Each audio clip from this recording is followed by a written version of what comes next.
Good morning class. आज हम translation में वर्कशीट नंबर 1 को सॉल्व करेंगे। इस वर्कशीट में हम क्या सीखेंगे? इस वर्कशीट में हम वही सीखेंगे जो हमें सेंटेंसेस को हिंदी से इंग्लिश में ट्रांसलेट करने में प्रॉब्लम देते हैं या फिर प्रॉब्लम क्रिएट करते हैं। और वो होती है कि सहायक क्रिया, मतलब सेंटेंस जो हिंदी में हमारे पास दिया गया है उसको किस टेंस में ट्रांसलेट करना है। आप लोगों को पता है किसी भी सेंटेंस को हिंदी टू इंग्लिश ट्रांसलेट करने में एक स्ट्रक्चर जो होता है वो हमारे लिए काफ़ी हेल्पफुल होता है। और एक नॉर्मल सेंटेंस का स्ट्रक्चर क्या होता है? Subject, helping verb, verb and object. तो आप लोग किसी भी सेंटेंस में से सब्जेक्ट और ऑब्जेक्ट को तो ईजिली ट्रांसलेट कर लेते हैं, बट द प्रॉब्लम अराइजेज जब हमको हेल्पिंग वर्ब और वर्ब को हिंदी टू इंग्लिश ट्रांसलेट करना होता है। मैंने आपको पहले भी कई बार बताया है, चाहे सेंटेंस इंग्लिश में हो या फिर हिंदी में हो, आप हमेशा क्रिया और सहायक क्रिया इन दोनों को एक साथ लेकर ही चलिए। अगर हिंदी में है तो सहायक क्रिया और क्रिया को एक साथ ट्रांसलेट करिए, और अगर इंग्लिश में है तो वर्ब और हेल्पिंग वर्ब को एक साथ ट्रांसलेट करिए। तो यहाँ पर मैंने कुछ क्रियाओं को उनकी सहायक क्रिया जितनी भी हमने सीखी हैं टेंसेस उनके साथ लिखा हुआ है, और हम ये देखेंगे कि इसको कैसे ट्रांसलेट करते हैं। तो चलिए शुरू करते हैं। पहला हमारा सेट है खाना। वर्ब क्या है इसकी? खाना। तो हमने लिखा है खा रहा है, खाता है, खा रहा होगा, खा रहा था या फिर खाएगा। यही पांचों मैं आपको सिखाऊंगी, और बाकी के जो 3 सेट्स हैं वो आपको खुद ही लिखने हैं अपनी नोटबुक पर। ठीक है, इसका काम आप कैसे करेंगे? आप अपनी कॉपी को जैसे आप वर्ब और एडजेक्टिव्स लिखते हैं बीच में से पार्टीशन करेंगे। यहाँ पर लिखेंगे हिंदी और यहाँ पर लिखेंगे उसकी इंग्लिश। ठीक है, तो चलिए स्टार्ट करते हैं। पहला है खा रहा है। आपको ये तो पता है कि जो काल होते हैं वो 3 प्रकार के होते हैं। इंग्लिश में बात करें तो पास्ट, प्रेजेंट और फ्यूचर, और हिंदी में होते हैं भूतकाल, वर्तमान काल, भविष्यकाल, जिससे अभी हमको कोई काम नहीं है। हम बात करेंगे पास्ट, प्रेजेंट और फ्यूचर, मतलब कि इंग्लिश में टेंसेस कौन कौन से होते हैं। तो इंग्लिश में टेंसेस होते हैं पास्ट टेंस, फ्यूचर टेंस और प्रेजेंट टेंस। ठीक है, प्रेजेंट टेंस मतलब होता है जो समय अभी चल रहा है, पास्ट टेंस जो समय निकल गया, और फ्यूचर टेंस जो समय आएगा। तो यहाँ पर इन्हीं तीनों टेंसेस के जो भी टाइप्स हमने सीखे हैं उसके बारे में कुछ फ्रेजेस मैंने 4 वर्ब्स में डिवाइड करके लिखे हुए हैं। तो चलिए शुरू करते हैं। पहला फ्रेज हमारा है खा रहा है। अब इसमें देखिए काम जो है वो अभी चल रहा है। खा रहा है, इसको पढ़कर आपको क्या लग रहा है कि काम अभी चल रहा है जो है वो हमें यही बताता है कि काम प्रेजेंट टेंस में हो रहा है। और वर्ब इसकी क्या है? वर्ब है इसकी खाना। तो खा रहा है की इंग्लिश होती है इज, खाने की होती है ईट। तो इज ईटिंग, जो इज होता है उसके साथ हम वर्ब की आईएनजी फॉर्म लगाते हैं, तो इज ईटिंग। ठीक है, अगला क्या है? अगला है खाता है। तो खाता है ये उसकी आदत को दिखा रहा है। अभी नहीं खा रहा, पहले नहीं खाया, आगे नहीं खाएगा। अभी मतलब खाता है, उसको ये हैबिट है।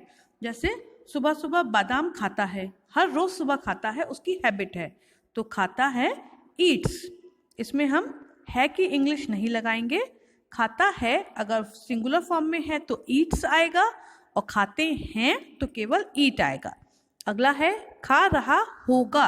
अभी हमें पता नहीं है कि खा रहा है कि नहीं, आने वाले समय में शायद खा रहा हो, हमको अभी कुछ नहीं पता क्योंकि फ्यूचर के बारे में हम कुछ भी नहीं जानते। तो खा रहा होगा फ्यूचर टेंस है। खाने की तो हमको पता है क्या होती है, ईट होती है। होगा के लिए हम क्या लगाते हैं? या तो विल बी या फिर शैल बी। अगर वर्ब और सब्जेक्ट हमारा आई और वी है तो हम शैल बी लगाएंगे, और सब्जेक्ट अगर हमारा इन दोनों के अलावा कुछ भी है तो हम लगाएंगे विल बी। तो विल बी ईटिंग क्या होगी हमारी इसकी पूरी इंग्लिश? Will be eating. खा रहा है इज ईटिंग, खा रहा होगा विल बी ईटिंग। उसी प्रकार खा रहा था, ये बीते हुए समय को बता रहा है। खा रहा था, अभी नहीं खा रहा, मैंने कल देखा था उस समय वह खा रहा था, काम चल रहा था। तो था की होती है वॉज, ठीक है ना, और खाने की होती है ईट।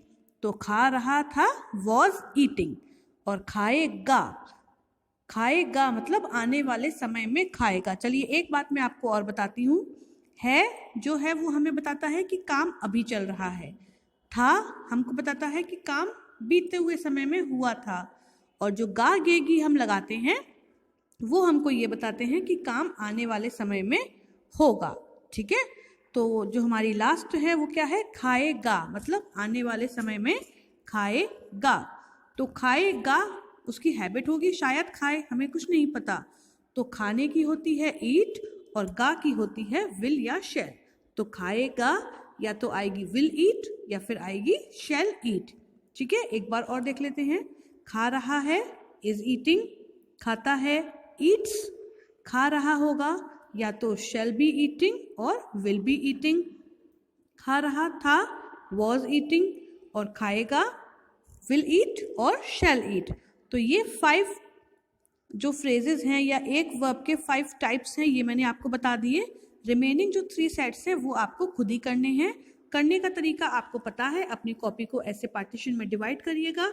यहाँ पे डालिए हिंदी हेडिंग, यहाँ पर डालिए इंग्लिश, और एक एक फ्रेज को इस तरह से यहाँ पे हिंदी में लिखिए और यहाँ पर लिखिए इंग्लिश में, ठीक है। जैसे आप वर्ब्स और एडजेक्टिव्स लिखते हैं उसी प्रकार आपको काम करना है। तो आज आप लोगों की मीटिंग है, टाइम पर मीटिंग को ज्वाइन करिएगा। आज के लिए बस इतना ही। That's all for today. Good bye.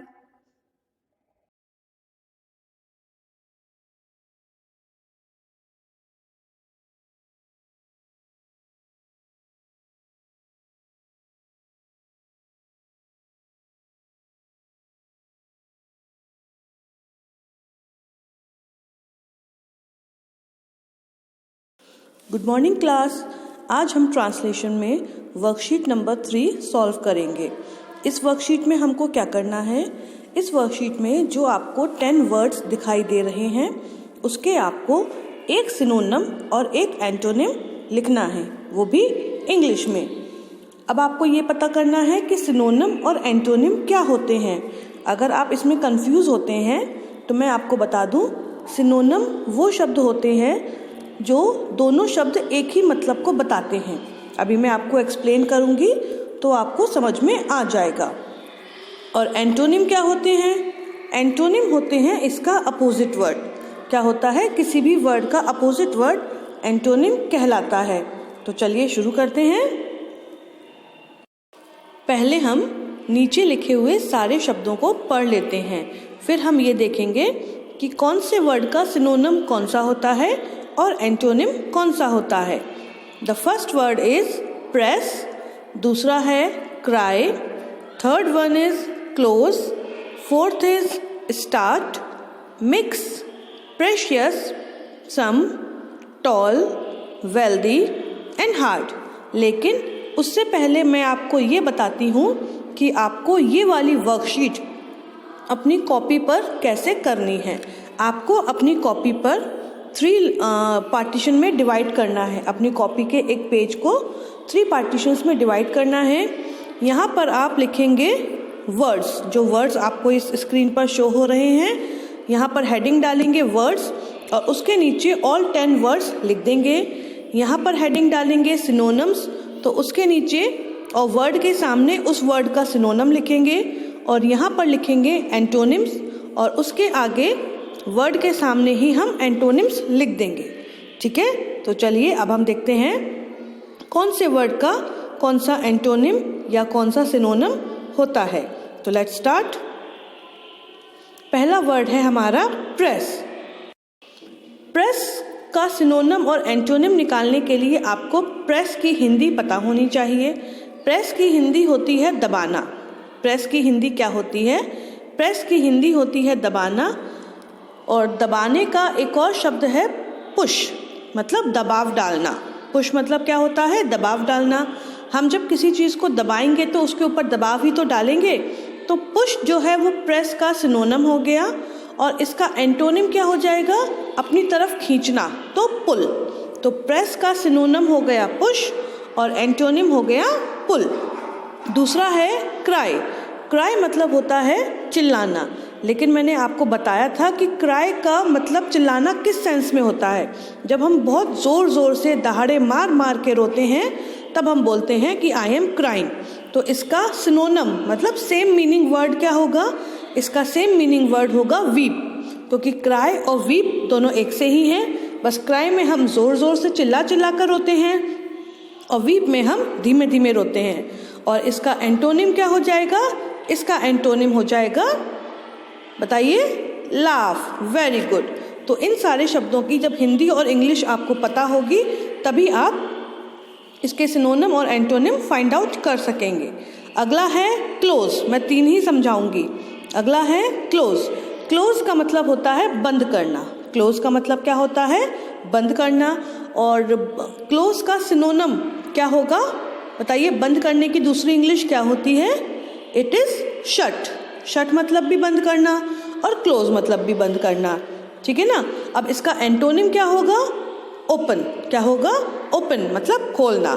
तो क्लोज का सिनोनिम हो गया शट और एंटोनिम हो गया ओपन। इसी प्रकार बाकी शब्दों के भी आपको क्या करने हैं? एक सिनोनिम और एक एंटोनिम अपनी नोटबुक पर लिखना है, जिस तरीके से मैंने अभी आपको बताया था कि आपको ये वर्कशीट कैसे करनी है। That's all for today. आज के लिए बस इतना ही। Good bye.